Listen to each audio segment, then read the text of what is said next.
Have you ever wondered why certain patterns of behavior seem to repeat themselves, especially in the most intimate parts of our lives, our relationships?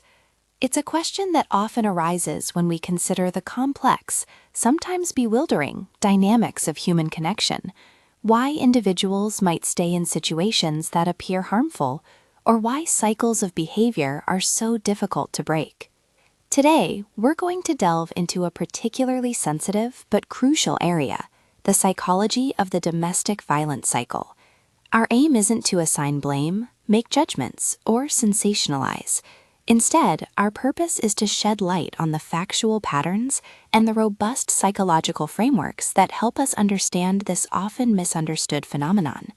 We'll explore these concepts with a balanced, non-judgmental, and evidence-informed approach, carefully breaking down complex ideas into simple, clear segments. Over the past 4 decades, our collective understanding of domestic violence has evolved significantly, moving towards a profound recognition of just how intricate and challenging the experiences of survivors truly are. Our conversation today is built on these 4 decades of dedicated study and insight, helping us to grasp the why without ever excusing the what. Let's begin by examining what many consider the foundational concept in this field, the cycle of abuse, also known as the cycle of violence. Developed in 1979 by psychologist Lenore E. This framework helps us visualize the recurring behavioral patterns often seen in abusive relationships. It's typically described in 3 or 4 distinct phases, though it's important to remember that real life can often be more fluid and less linear than any theoretical model suggests. The first phase is the tension-building phase. Imagine a pressure cooker slowly heating up, or storm clouds gathering on the horizon. In this stage, the abusive partner may become increasingly irritable, moody, easily angered, or highly critical. You might observe minor acts of physical or emotional abuse, like veiled threats, dismissive gestures, escalating put-downs, or intense displays of anger over seemingly small infractions. For the victim, this phase is often characterized by a profound sense of apprehension and anxiety. They sense the rising tension and often try to placate the abuser, to walk on eggshells, attempting to anticipate every mood swing, avoid conflict, or simply stay out of the way, hoping to prevent an escalation and restore a fragile calm. This constant vigilance is emotionally exhausting. Eventually, the pressure cooker can no longer contain the buildup, leading to the acute battering episode, or the incident phase. This is the peak of the tension, where severe physical, emotional, or sexual harm occurs. It's often explosive, unpredictable, and feels completely beyond the victim's control. The abuse here can manifest in many forms, from overt physical violence and assaults to intense psychological torment, prolonged verbal attacks, or extreme emotional cruelty. This phase is usually what most people associate with domestic violence, but it's crucial to understand it not as an isolated event, but as an integral, destructive part of a larger escalating pattern. The impact of this phase is deeply traumatizing, both physically and psychologically. Finally, there's often a calm phase, a period of apparent normalcy, sometimes brief, sometimes extended. Things might seem stable, peaceful, or even joyful for a while, as if the incident never happened. However, this calm is always temporary. The underlying issues that fuel the abuse haven't been resolved or addressed in any meaningful way, and inevitably, the tension begins to rebuild, subtly or overtly, restarting the entire cycle. It's also important to note that over time, for many relationships, the length and intensity of the cycle may shorten and accelerate, and those reconciliation and calm stages can become much less frequent or even diminish significantly, creating a more constant, relentless state of tension and control.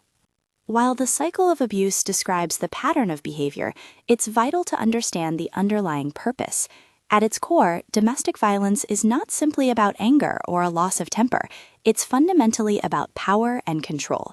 It's a deliberate, systematic pattern of controlling behaviors aimed at establishing and maintaining dominance over another person, eroding their autonomy and self-worth.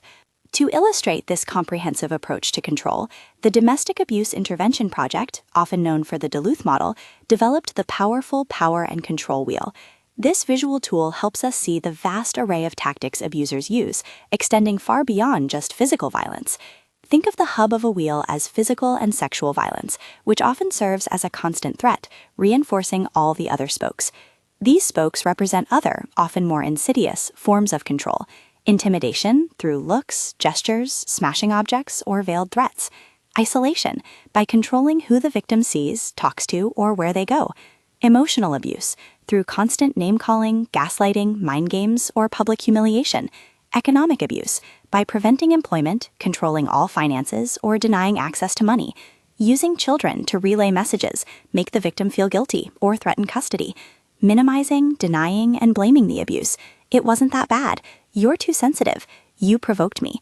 And coercion and prats, including threats to report to authorities, to harm pets, or to commit suicide. It becomes chillingly clear that physical and sexual violence, while devastating, are just one part of a much broader, systemic attempt to control nearly every aspect of a person's existence. Now, let's explore some profound psychological concepts that help explain why individuals might find it so incredibly difficult to leave abusive relationships. These concepts describe the deep, complex emotional and neurological bonds that can form under duress, bonds that can feel almost impossible to break. Trauma bonding is a concept credited by Patrick Carnes.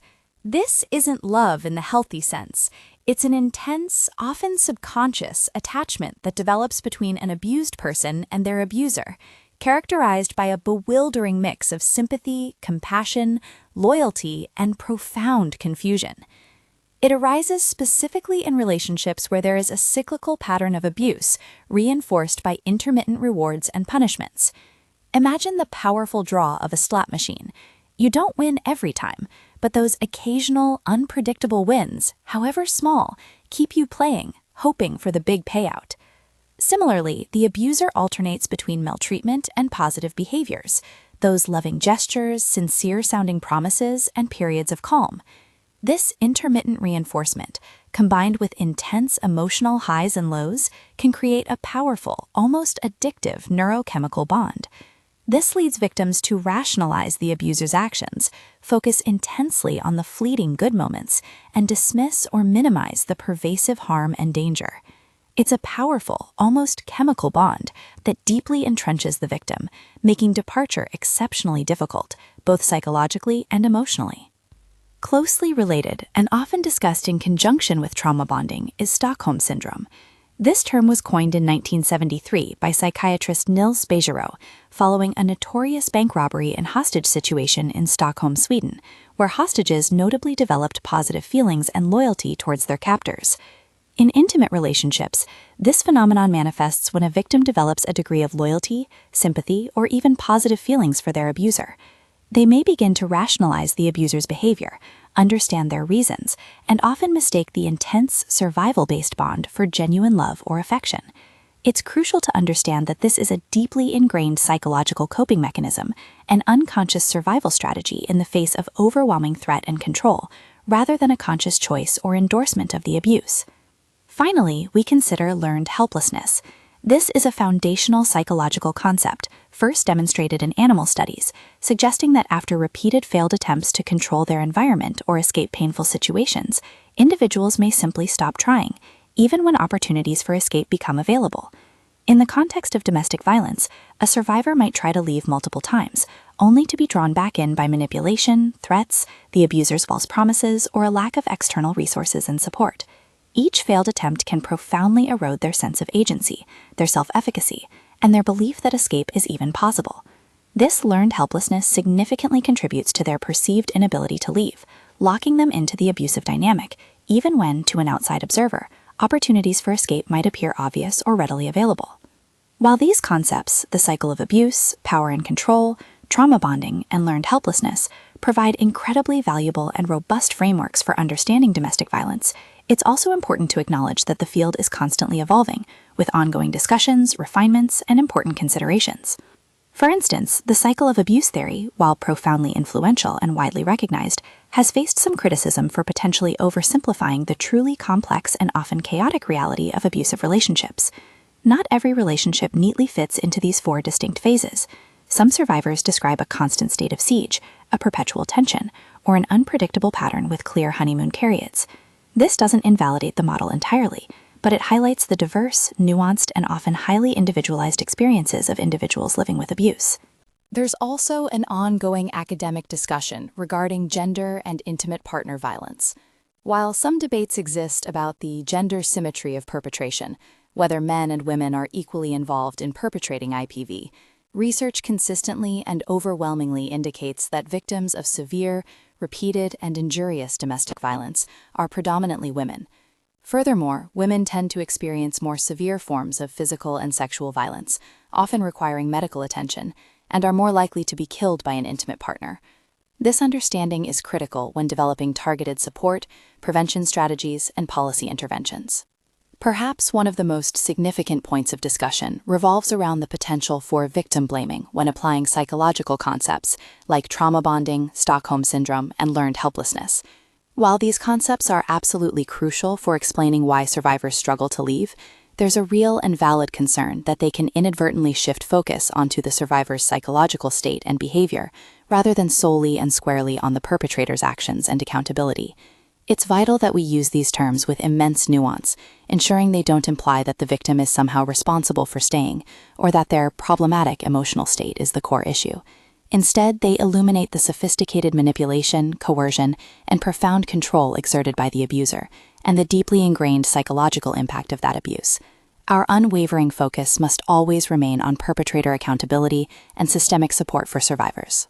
The field of domestic violence psychology continues its vital evolution, constantly striving for a more nuanced, comprehensive, and survivor-centered understanding. Future efforts are keenly focused on refining the application of these psychological concepts, always with an eye toward avoiding any hint of victim blaming, and ensuring that clinical practice, legal frameworks, and public awareness campaigns remain firmly centered on the perpetrator's responsibility and accountability. Organizations like the National Resource Center on Domestic Violence, the National Domestic Violence Hotline, Safe Horizon, domestic shelters, and the No More Foundation are at the forefront of this crucial work. They provide critical resources, drive innovative research, shape progressive policy, and tirelessly raise public awareness globally. Their efforts continue to strengthen community responses and ensure that those impacted by domestic violence can find the safety, healing, and support they so profoundly deserve. Understanding the psychology behind the domestic violence cycle is not just an academic exercise. It is an act of profound empathy, a pathway to developing more effective support systems, and a vital step towards truly effective prevention. By comprehending these complex dynamics, we can better recognize the signs, challenge pervasive misconceptions, foster a culture of support, and ultimately contribute to a world where everyone can experience safe, healthy, and respectful relationships. Our journey to understanding should always be rooted in compassion, informed by facts, and empowered by a collective commitment to safety and justice for all.